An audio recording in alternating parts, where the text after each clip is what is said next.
Hello dear students. In last two lectures we were discussing about scalar and vector products.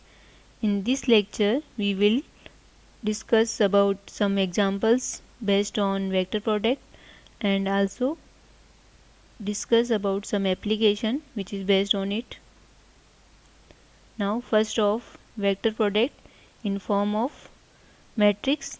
So here A vector cross B vector is equal to I cap, J cap, K cap. यदि A and B के जो components है इन x, y, z direction वो A1, A2, A3 है and V के जो है वो B1, B2, B3 है, यानी कि हम इसको इससे देखें तो A1 वेक्टर जो है A वेक्टर जो है उसको हमने इस तरह से रखा है A1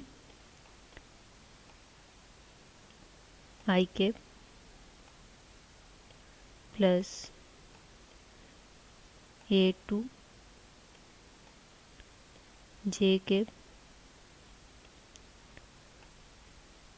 प्लस A3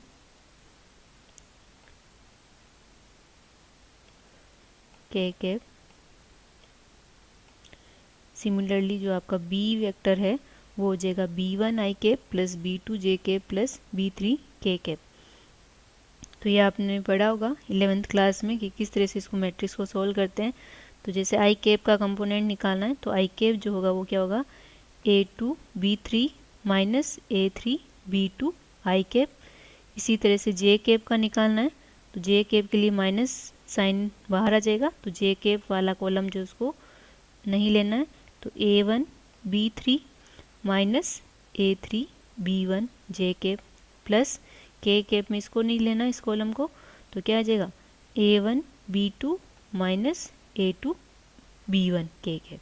तो इस तरह से जो है वेक्टर प्रोडक्ट को आप इजीली सॉल्व कर सकते हो। उसको जो भी वेक्टर दे रखा है इन कंपोनेंट फॉर्म तो उसको आप मैट्रिक्स के रूप में पुट करो और इस तरह से आप इसको सॉल्व कर सकते हो।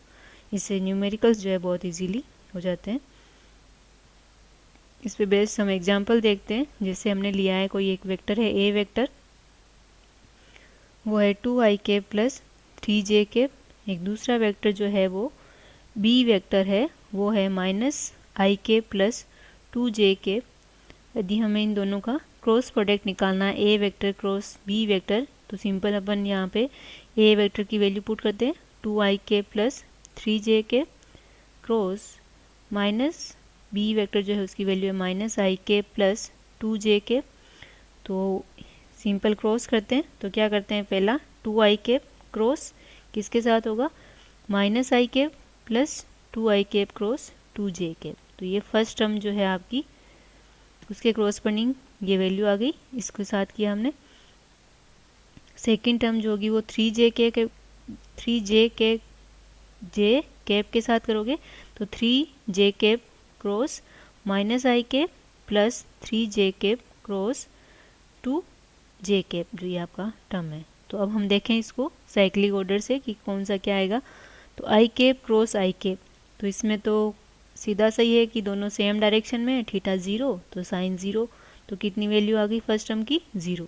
तो ये टर्म जो है आपकी 0 हो गई। नेक्स्ट हम देखें 2I cap cross 2J cap, तो 2 मल्टीप्लाई बाई 2 कितना हो गया 4 और यहाँ पे क्या आ जाएगा I cap cross J cap.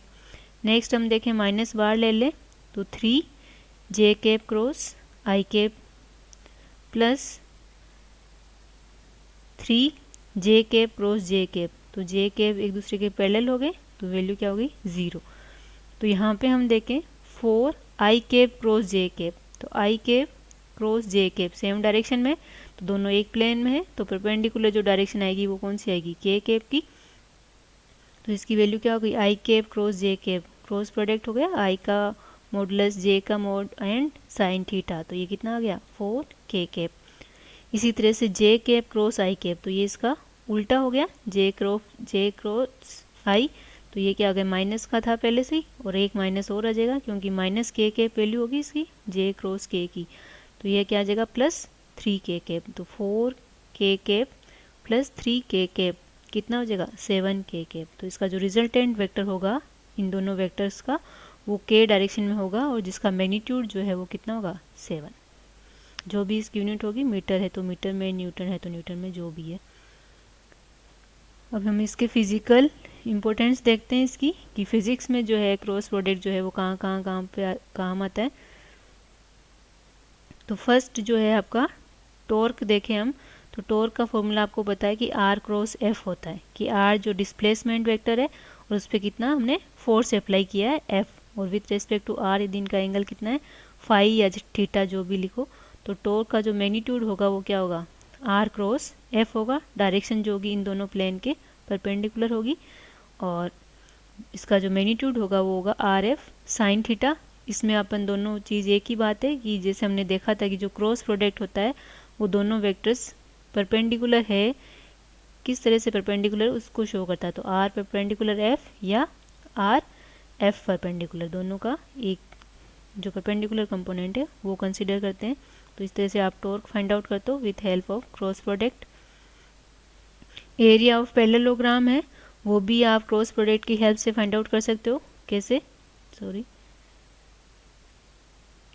तो जैसे कोई पैरेललोग्राम है जिसकी दो साइड से, जिसको हमने एक साइड को ए वेक्टर से डिनोट कर रखा है और दूसरी साइड को बी से कर रखा है, तो इसका जो एरिया होगा वो होगा ए वेक्टर क्रॉस बी वेक्टर। तो ये इसके एरिया को शो करेगा इस क्रॉस प्रोडक्ट की फॉर्म में। यदि हमें area of triangle find out करना है, कोई ट्राइंगल है और उसकी दो जो साइड दे रखी है वो हमें दे रखी है ए एंड बी, जैसे ये बी है और ये आपका ए वेक्टर है, तो इसका जो एरिया होता है वो होता है half of A vector cross B vector.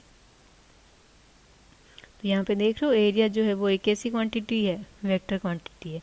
Angular momentum की बात करें तो एंगुलर मोमेंटम जो होता है वो क्या होता है एल वेक्टर, जे या एल जिसे भी डिनोट करते हो, एल वेक्टर जो होता है वो होता है R vector cross P.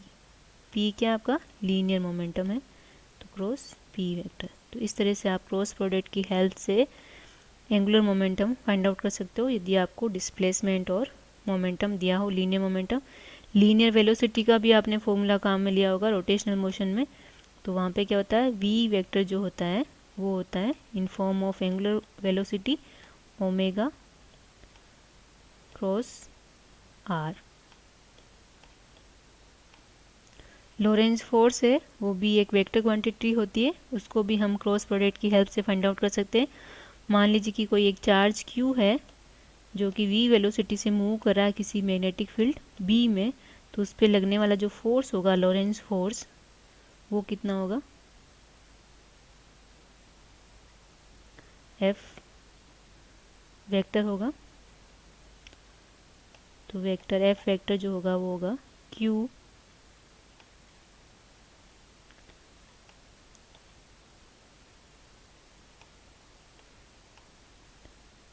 v cross b।